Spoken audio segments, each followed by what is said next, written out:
લક્ષ્ય ન્યૂઝ, એક નજર, એક લક્ષ્ય. શહેરી વિકાસ વર્ષ 2025-26ની ઉજવણી નિમિત્તે ડભોઈ નગરપાલિકા દ્વારા સ્વચ્છતા હી સેવા અંતર્ગત પ્લાસ્ટિક હટાવો, પર્યાવરણ બચાવોના સૂત્રોચ્ચાર સાથે SHG માર્ચ, પ્લાસ્ટિક ફ્રી અને ક્લીન સિટી ઝુંબેશની સિટીનું આયોજન કરવામાં આવ્યું હતું અને ટાવર ચોકથી આવેલી પ્રસ્થાન થઈ સરદાર બાગ ખાતે પહોંચી સરદાર બાગ ખાતે નગરપાલિકાના RRR સેન્ટર વિશે માહિતી આપવામાં આવી હતી. સાથે નગરજનોને પ્લાસ્ટિકનો ઉપયોગ ન કરવા માટે પણ અપીલ આપવામાં આવી હતી. શહેર વિકાસ વર્ષની ઉજવણી નિમિત્તે નગરપાલિકા દ્વારા સ્વચ્છતા હી સેવા અંતર્ગત પ્લાસ્ટિક મુક્ત અભિયાન હાથ ધરવામાં આવ્યું. સાથે સાથે પ્લાસ્ટિક હટાવો, પર્યાવરણ બચાવોના સંદેશ સાથે સખી મંડળની બહેનો તેમજ ડભોઈ નગરપાલિકાના પ્રમુખ બિરેન શાહ, ચેરમેન તેજલબેન સોની, મહેશભાઈ વસાવા, કિરીટભાઈ વસાવા, મહેશભાઈ પરમાર સહિત નગરપાલિકાના કર્મચારીઓ દ્વારા ટાવર ચોક ખાતેથી સરદાર બાગ સુધી SHG માર્ચ, પ્લાસ્ટિક ફ્રી અને ક્લીન સિટી ઝુંબેશ રેલીનું આયોજન કરવામાં આવ્યું હતું.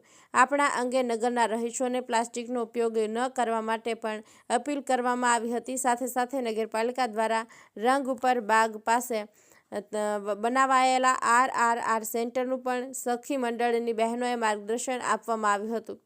નિરંજન ચૌહાણ, ડભોઈ.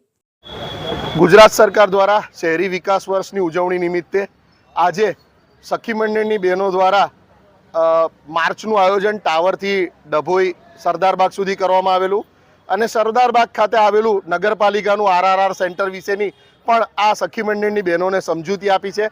આજના આ કાર્યક્રમમાં ડભોઈ નગરપાલિકાના કર્મચારીઓ દ્વારા અને સખી મંડળની બહેનો દ્વારા નગરજનોને પ્લાસ્ટિક મુક્ત ભારતની રચના કરવા અર્થે પ્લાસ્ટિકનો ખૂબ ઓછો ઉપયોગ, મહત્તમ ઉપયોગ જે લોકો કરી રહ્યા છે એને બિલકુલ ઘટાડો કરે, અંશતઃ બંધ કરે અને એકંદરે જીવનમાંથી પ્લાસ્ટિકને જાકારો આપે એ રીતના ઉદ્દેશ્ય સાથે આજની આ SHG બહેનોની માર્ચ યોજી હતી. સાથે સાથે RRR સેન્ટર જે સરકારશ્રીનો કોન્સેપ્ટ છે એને આગળ ધપાવતા લોકો પોતાની નકામી વસ્તુ જે કચરામાં ફેંકે છે પણ એ અન્ય વ્યક્તિને ઉપયોગમાં આવી શકે એવી હોય તો એ RRR સેન્ટર પર જમા કરાવે, જેનાથી ગરીબ વર્ગના લોકો આ ચીજવસ્તુનો પુનઃ ઉપયોગ કરે અને દેશમાંથી જે ખૂબ મોટી માત્રામાં કચરો થઈ રહ્યો છે એ કચરા ન વધે અને વસ્તુઓ વધુમાં વધુ મહત્તમ ઉપયોગમાં આવી શકે એવી હોય તે તો ઉપયોગમાં આવે એ પ્રમાણેનું આજના કાર્યક્રમમાં ડભોઈ નગરપાલિકા દ્વારા આયોજન કરવામાં આવ્યું હતું.